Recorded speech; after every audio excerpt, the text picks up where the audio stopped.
আমাদের ক্যাম্পাসে বহিরাগত আনাগোনা নিয়ন্ত্রণ সেটা পূর্ব থেকে আমরা বারবার প্রশাসনকে অবগত করেছি, কিন্তু নির্বাচন যত ঘনিয়ে আসছে এই ব্যাপারটাকে তারা আরও নিয়ন্ত্রণ করছে না। যেমন দেখা গেছে আমি প্রচারণার কাজে বের হয়েছি, একটা জায়গায় গ্রুপ 10 জনের গ্রুপ, আমি প্রচারণার কাজ শেষ করলাম এবং তাদের পরিচয় জানতে চাইলাম যে তারা এই ক্যাম্পাসে কিনা, এবং আমি প্রচারণার কাজ শেষ করে ফেলার পর তারা বলছে তারা এই ক্যাম্পাসের না।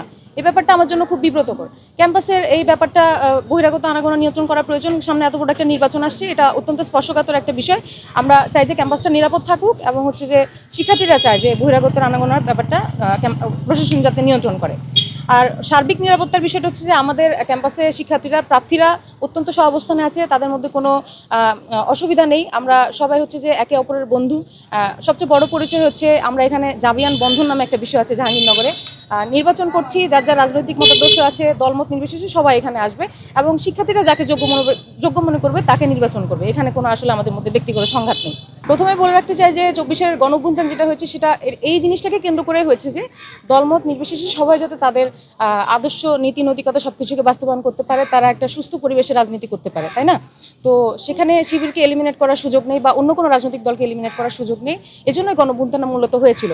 এর আগে আমরা অনেক বছর ধরে একটা স্বৈরশাসনের আমলে ছিলাম, তো সেটা এখন নেই এবং আমাদের শিক্ষার্থীরা অত্যন্ত পজিটিভভাবে নিচ্ছে। তারা বলছে যে কোনো রাজনৈতিক দল আসবে আমাদের কাছে, আসুক, তাদের চিন্তাভাবনাগুলো তুলে ধরুক এবং আমরা যে ভালোভাবে নিব, যাদেরকে মনে হবে যে যোগ্য তাদেরকে নির্বাচিত করব।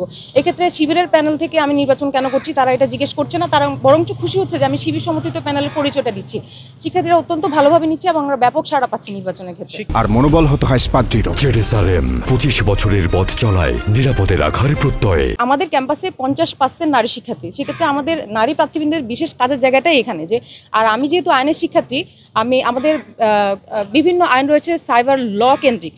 আমাদের নারীরা অনলাইনে, শুধু আমি প্রার্থী বলে বলছি না, আমাদের বিভিন্ন নারীরা অনলাইনে অফলাইনে হেনস্থার শিকার হয়, ট্যাগিং, বুলিং, ব্যাশিং এগুলো শিকার হয়।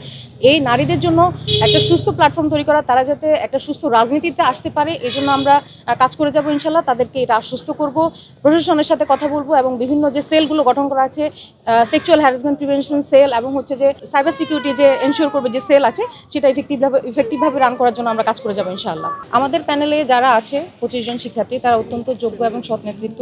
তাদের বিভিন্ন আলাদা আলাদা ব্যাকগ্রাউন্ড আছে। তারা বিশ্ববিদ্যালয়ের বিভিন্ন সমাজসেবামূলক, স্বেচ্ছাসেবামূলক কাজের সাথে জড়িত ছিল। কেউ বিএনসিসি, কেউ রোভার স্কাউট, বাঁধন, তারপর আপনার আরও কেউ স্পোর্টস থেকে এসেছে, যেমন আমি নিজে একজন প্রীতিলতা হল হ্যান্ডবল টিমের প্লেয়ার।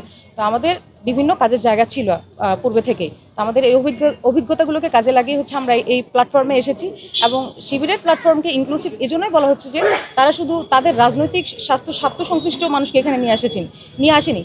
এই প্যানেলে যে বিভিন্ন মতাদর্শের মানুষের অংশগ্রহণ আছে, সমন্বয় আছে, এজন্য ইনক্লুসিভ বলা হচ্ছে।